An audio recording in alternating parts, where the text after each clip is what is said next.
Hathras case अपनी घटना के 4 हफ्ते बाद भी अपना जवाब, अपना इंसाफ मांग रहा है। अब जांच सीबीआई के हाथों में है। इस बीच इलाहाबाद हाईकोर्ट ने पीड़िता के परिवार को बुलाया और उनके सामने ही पुलिस को उनके एक्शन पर जमकर फटकार लगाई। आखिर 14 सितंबर को पुलिस ने कैसी लापरवाही दिखाई, इस सच को हमारे अंडरकवर रिपोर्टर्स ने बेनकाब किया है। हमारे इस सुपर एक्सक्लूसिव स्ट्रिंग ऑपरेशन में हाथरस केस में सस्पेंड हुए पुलिस इंस्पेक्टर दिनेश वर्मा बता रहे हैं कि लहू लुहान पीड़िता के मामले में कैसी घोर लापरवाही बरती गई।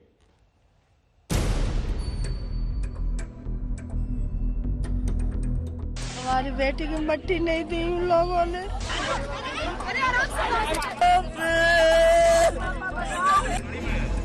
हमें न्याय मिलना चाहिए। उसके भाई ने, उसकी माँ ने किया है, मेरे बच्चों ने कुछ गुनाह नहीं किया। क्या के लिए लड़ेंगे?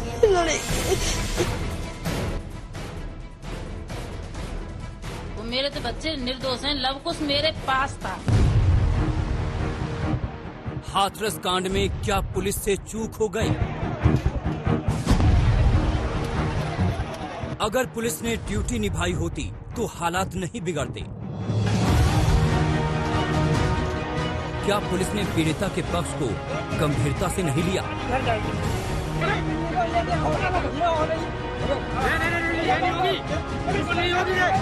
क्या पुलिस आरोपियों के पक्ष में खड़ी हो रही थी? इन सारे सवालों का जवाब आपको मिलेगा। हमारे अंडरकवर रिपोर्टर ने उन पुलिस वालों से सच निकलवाया है जो हाथरस कांड में पहले दिन से जुड़े थे, जिनकी नजरों के सामने हाथरस की पीड़िता इलाज के लिए हाथरस से अलीगढ़ और अलीगढ़ से दिल्ली तक गई, और जिन पुलिस वालों को सरकार ने लापरवाही के लिए सस्पेंड भी कर दिया। हाथरस कांड में उत्तर प्रदेश सरकार ने हाथरस के एसपी विक्रांत वीर, सर्किल ऑफिसर राम शब्द, इंस्पेक्टर दिनेश कुमार वर्मा, वरिष्ठ उप निरीक्षक जगवीर सिंह व हेड मुहर्रिर महेश पाल को सस्पेंड कर दिया था। सस्पेंड होने वाले इंस्पेक्टर दिनेश कुमार वर्मा चंदपा थाने में तैनात थे। आज तक की एसआईटी टीम से उनका सामना हुआ तो हाथरस कांड के सवालों के चौंकाने वाले जवाब आते गए। क्या हाथरस कांड को हैंडल करने में पुलिस से चूक हुई? हाथरस गैंगरेप कांड में निलंबित हुए चंदपा थाने के इंस्पेक्टर दिनेश कुमार वर्मा ने आज तक के एसआईटी टीम के सामने पूरे मामले में अपनी गलती मानी। अच्छा ये बताओ सर, आप अपनी तरफ से नेग्लिजेंस क्या मानते हो पूरे केस? नेग्लिजेंस नहीं तो हमारा तो वही ठहरा है, तुम साथ नहीं गए, देखने नहीं गए, इलाज नहीं कराया, तुमने दिखाई नहीं मिला, ये नहीं और मेरी तरफ से नहीं। सुना आपने, निलंबित इंस्पेक्टर दिनेश कुमार वर्मा आज तक के खुफिया कैमरे पर कह रहे हैं कि हाथरस कांड में पुलिस से बड़ी चूक हुई। 14 सितंबर की घटना के बाद पुलिस नहीं गई, पुलिस ने पीड़िता का इलाज नहीं कराया, पुलिस ने एक सिपाही को भी नहीं भेजा। तो सवाल है कि ऐसा पुलिस ने क्यों किया? क्या पुलिस आरोपियों की मदद करना चाहती थी? ये सवाल स्वाभाविक है कि 14 सितंबर को जब लड़की पूरी तरह लहूलुहान थी, उसका भाई उसको लेकर थाने गया और थाने ने मामले में गंभीरता नहीं दिखाई, तो किस लिए? क्या हुआ? किसने मारा आपको? हाँ? किसने? और किस बात को लेकर? कोई बात नहीं, अपने घर से ले गए थे। फिर अब मैं ले रही थी तो अंदर ले गया मुझे और गला दबा दिया। मेरी रिश्ता जबरदस्ती करने की कोशिश, मैंने मना करी, सोच से गला दबा दिया।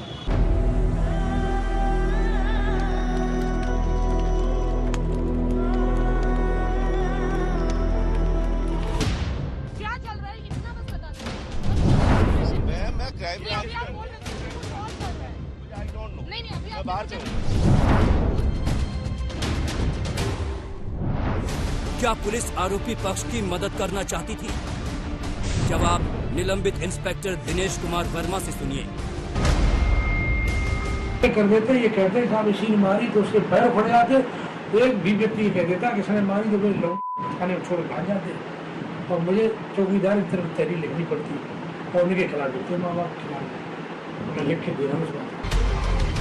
खाकी इंसाफ की रक्षा के लिए होती है, लेकिन खाकी कैसे इंसाफ की भक्षक बन सकती है, उसे निलंबित इंस्पेक्टर दिनेश वर्मा के कबूलनामे से समझिए कि आरोपी आ जाते तो पुलिस उनकी मदद कर देती। पुलिस कह देती कि पीड़िता को घर वालों ने ही मारा है, लड़की के खिलाफ ही मुकदमा लिख देते।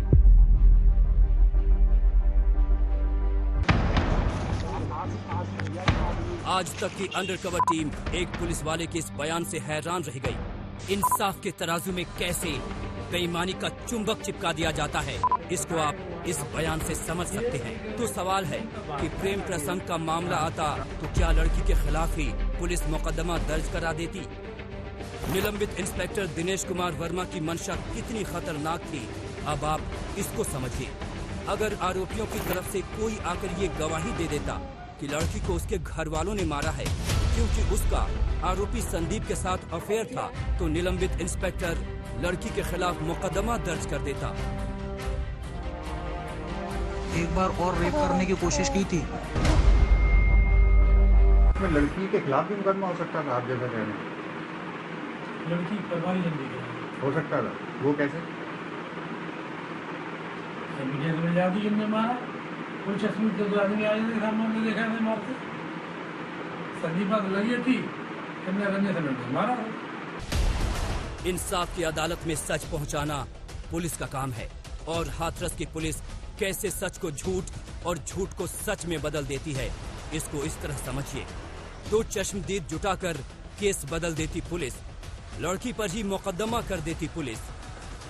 अब तक आपने सुना कि पुलिस पीड़ित को आरोपी और आरोपी को पीड़ित बनाने के लिए कैसे उल्टा मुकदमा दर्ज करा सकती है, लेकिन अब हम आपको जो सुनाने जा रहे हैं उसे सुनकर आप सोचेंगे कि हाथरस के उन पुलिस वालों के दिल में आत्मा नाम की कोई चीज भी थी या नहीं।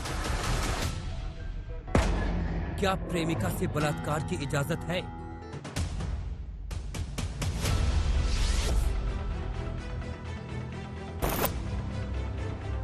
सभ्यता की उंगली पकड़कर चलने वाला समाज वो होता है जहां कोई इंसान बगैर मर्जी के किसी महिला की कलाई तक पकड़ नहीं सकता। लेकिन हाथरस कांड के वक्त पीड़िता के थाना क्षेत्र की सुरक्षा करने वाले इंस्पेक्टर साहब की नजर में किसी महिला की मर्यादा कुछ नहीं होती। जब उनसे पूछा गया कि क्या आपको आरोपी संदीप पर रेप करने का शक है, तो बड़ी बेशर्मी से वर्मा ने कहा कि प्रेमिका के साथ तो वो कुछ भी कर सकता है। संदीप पे आपको शक है, ये कर सकता है रेप? नहीं, उसका प्रेम है, उसका फर्क है। हैं? ये प्रेम का तो कुछ भी करेगा। ये पुलिस की बेशर्मी और संवेदनहीनता की हद है। हम आगे आपको सुनाएं कि सामूहिक बलात्कार पर पुलिस का जवाब क्या है। उससे पहले सुनिए कि मृत्यु शैया पर पीड़िता ने अपने साथ गैंगरेप को लेकर क्या कहा था। उस दिन जिस दिन आपकी चोट लगी है उस दिन रेप हुआ है? अच्छा, दोनों ने किया था, कोई और भी था? वो दोनों थे, पर बाकी सब भाग गए थे। अच्छा, बाकी सब भाग गए थे। मम्मी को देखते ही। अच्छा, मम्मी को देख के भाग गए थे। अब आप सुनिए पुलिस के निलंबित इंस्पेक्टर वर्मा से कि गैंगरेप की धाराएं आरोपियों पर कैसे लगी। क्या दबाव में आकर लगाई गई थी गैंगरेप की धाराएं? निलंबित इंस्पेक्टर वर्मा ने हमें बताया कि इस केस में जांच अधिकारी सर्किल अफसर यानी ब्रह्म सिंह ने दबाव में आकर गैंगरेप की धाराएं बढ़ा दी, जो उनके हिसाब से नहीं बनती थी। ये सीओ साहब से क्या चूक हो गई? आप कह रहे थे प्रेशर में आ गए। सब गाजे थे, लड़की ने बयान दिए, हवा उड़ रही थी। 4 दरिंदे ने नाम बढ़ा दी, बेटा दी। ये पहले वाले सीओ साहब थे, यादव जी। उन्होंने नहीं बढ़ाया, दूसरे वालों ने बढ़ाया, ब्रह्म सिंह जी ने। तो आपके हिसाब से नहीं बढ़ाने चाहिए थे। नाम भी बढ़ जाते, धारा न बढ़ाते, बोली गैंगरेप नहीं बढ़ाना चाहिए। गैंगरेप गलत बढ़ा दिया। आज तक की स्पेशल इन्वेस्टिगेटिव टीम ने उस सच को बेनकाब किया है जिसे हाथरस की पुलिस ने दबाने की कोशिश की, या कहें कि पुलिस ने अपनी वर्दी से नाइंसाफी की। जमशेद के साथ नितिन जैन, हाथरस आज तक।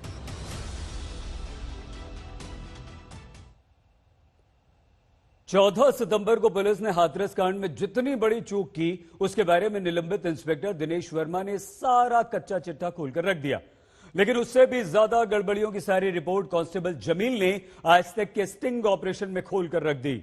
हमारे खुफिया कैमरे पर जमील ने जो कुछ बताया है वो पुलिस की लापरवाही की हद को दिखाता है। हाथरस आज भी सुलग रहा है। यूपी पुलिस की एसआईटी जांच कर रही है कि 14 सितंबर को क्या हुआ था और उसके बाद कैसे पीड़िता की जिंदगी मौत में बदल गई।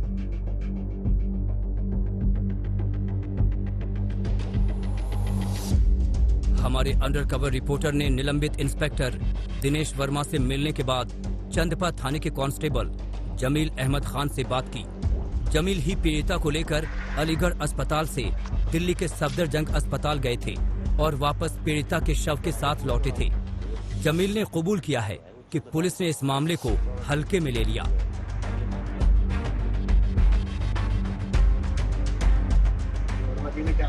इनके यहाँ क्या मिस्त्री बता दें, ये इस बात पे गए हैं कि इस मामले को हैंडल करने के लिए एक तो स्वयं इनको मौके पे जाना चाहिए था।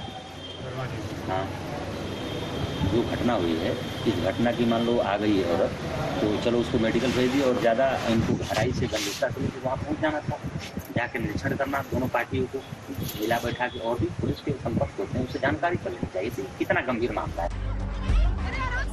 जिस थाना क्षेत्र में इतना बड़ा बवाल हो गया, 19 साल की एक दलित लड़की को बड़ी बेरहमी से मारा गया, वहां पर पुलिस को मुस्तैद होना चाहिए था, लेकिन पुलिस ठंडी पड़ गई। कांस्टेबल जमील ने आगे जो खुलासा किया है वो पुलिस व्यवस्था पर एक बड़ा सवालिया निशान लगाता है। क्राइम सीन पे नहीं गए, उनने भेजा एसएसआई साहब, एसएसआई जगवीर सिंह जो सस्पेंड हुआ, उनको भेजा, वो भी गए, वो भी हल्के में ले गए होंगे बात को। और जो एसआईटी टीम है वो बार बार ये पूछ रही कि आपने महिला को क्यों नहीं, जबकि यहाँ महिला गई है, उसकी जीडी में नहीं दिखा पा रहे हैं ये लोग। क्यों? अब ऐसी है, पुलिस को भेज दिया किसी को, नाम नहीं लिख पाए। आपने सुना कि चंदपा थाने का ही एक कांस्टेबल अपने थाने की गलतियों के बारे में बता रहा है। कांस्टेबल जमील की बात सही है तो तत्कालीन inspector Dinesh Verma crime scene पर नहीं गए। अपनी जगह उन्होंने एएसआई जगवीर सिंह को भेजा। एएसआई जगवीर सिंह ने भी मामले को हल्के में लिया। पीड़िता के साथ महिला कांस्टेबल भेजने की बात दर्ज नहीं हुई। एसआईटी ने बार बार पूछा, महिला कांस्टेबल क्यों नहीं भेजा? पुलिस का रवैया जितना ढीला ढाला रहा, उसका नतीजा ये निकला कि आज पीड़िता से इंसाफ सवालों और सबूतों के भूल भुलैया में उलझा हुआ है।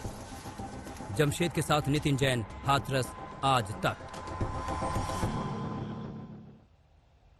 29 सितंबर की रात हाथरस की पीड़िता बेटी का जिस तरह से अंतिम संस्कार किया गया, उसमें पुलिस और प्रशासन पर कई सारे सवाल खड़े हो रहे हैं।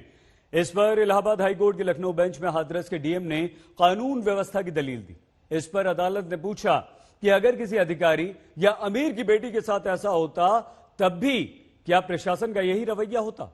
इस मामले में निलंबित इंस्पेक्टर दिनेश वर्मा ने आज तक के खुफिया कैमरे पर यह कबूल किया कि सब कुछ डीएम और कमिश्नर के कहने पर हुआ।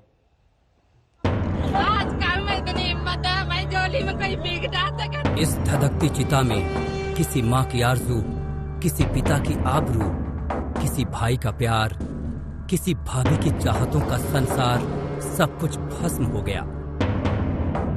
29 सितंबर की रात हाथरस में पीड़िता के गांव में जलती इस चिता ने सवालों और संदेहों की आग को भड़का दिया।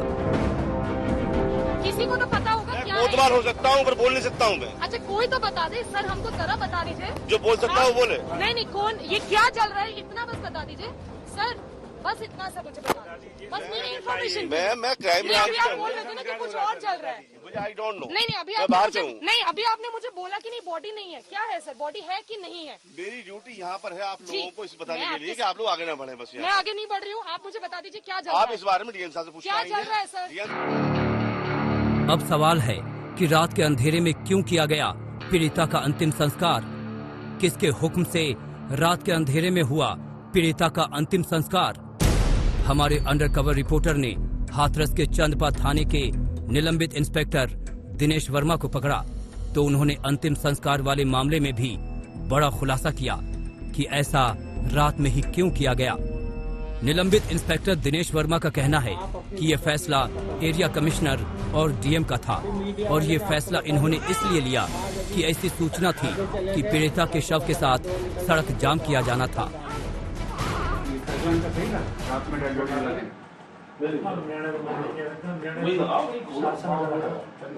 इसलिए रात कल मुख्यमंत्री को आते नहीं और डेड बॉडी करते रहे और इसलिए हो जाती बहुत ये भी चांस थे कि वहाँ से उठ के बॉडी सड़क पे आ सकती थी, सड़क आ जाती तो आगरा तक इधर जाम होता, इधर जाम होती, बहुत पॉलिटिक्स होती। ऐसा चीज यही था विकल्प और कुछ। ये तो रात को जो आग लगा, ये जो जलाने वाला था डीएसपी वाला, ये किसका हो? ये कमिश्नर साहब जी, कमिश्नर साहब कमिश्नर डीएम का हो। जी हाँ, हाथरस के उसी डीएम प्रवीण कुमार लक्ष्यपाल पर निलंबित इंस्पेक्टर दिनेश वर्मा भी उंगली उठा रहे हैं, जिनकी भूमिका पहले दिन से संदिग्ध मानी जाती है।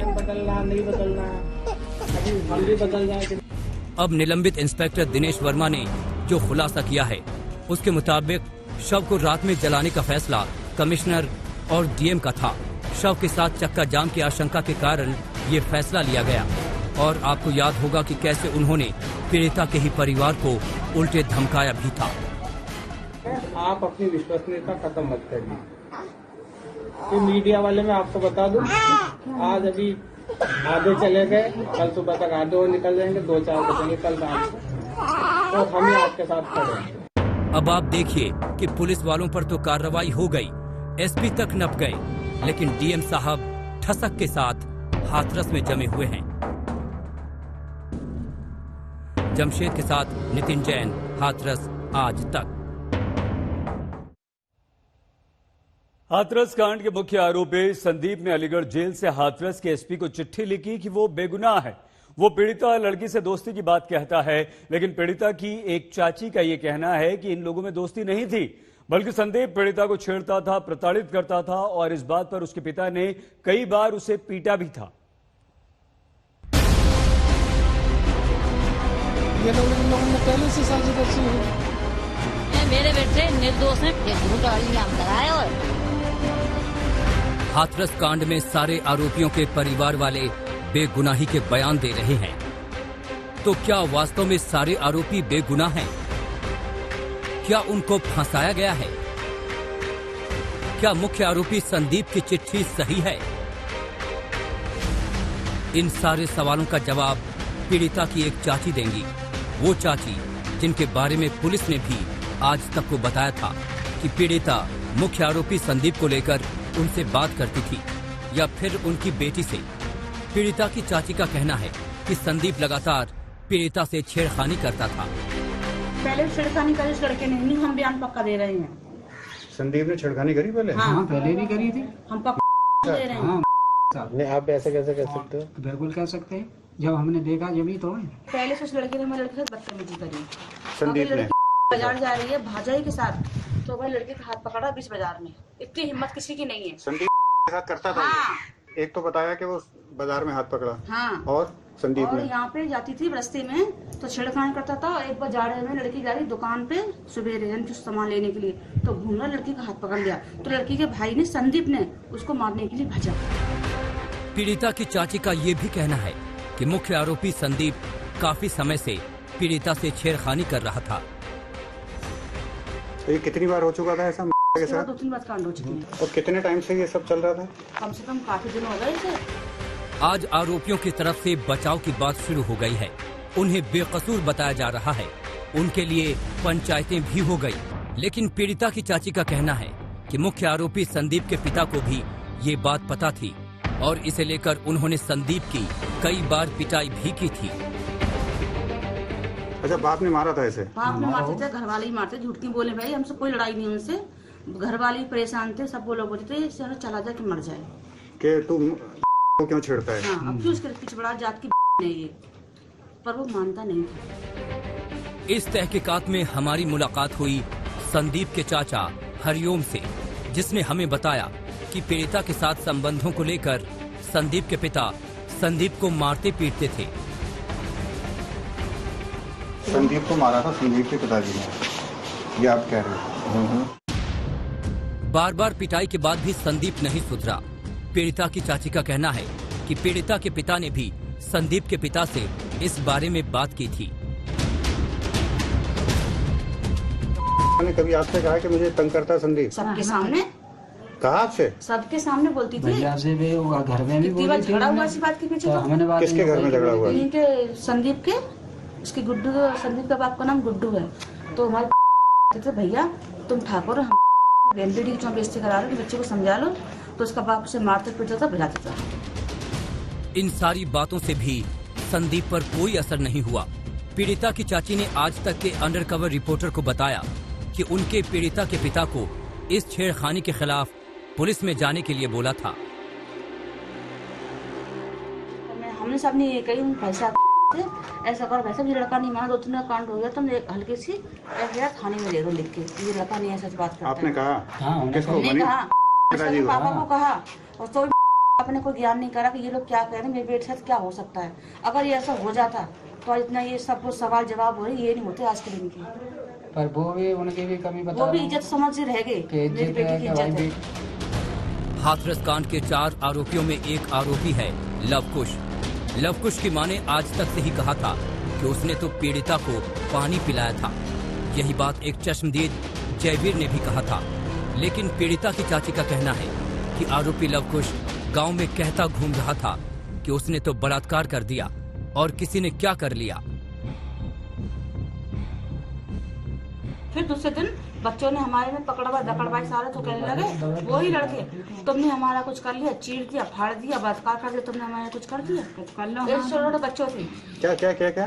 चीर दिया, फाड़ दिया, सब बलात्कार कर लिया उसके साथ हमने। तुमने कुछ करा हमारा? कौन बोला ये? वही लड़का बोला, लवकुश। इस मामले में जांच सीबीआई के पास है। अब देखिए कि जांच में क्या निकलता है। लेकिन ये सही है कि हाथरस कांड में हर रोज कुछ नए खुलासे हो रहे हैं।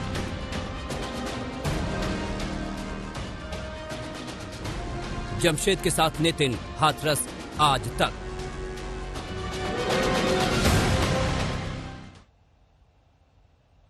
हाथरस केस की गुत्थी हर रोज उलझती जा रही है। कभी मेडिकल रिपोर्ट के हवाले से कहा जाता है कि रेप ही नहीं हुआ, कभी आरोपी की तरफ से कहा जाता है कि उसने नहीं मारा लड़की को। लेकिन इन दावों के बीच एक कठोर सच्चाई यह भी है कि पीड़िता की बर्बर हत्या हुई है। तो सवाल यह कि हत्यारा है कौन? आज तक के खुफिया कैमरे पर एक चश्मदीद ने बहुत कुछ खुलासा किया है।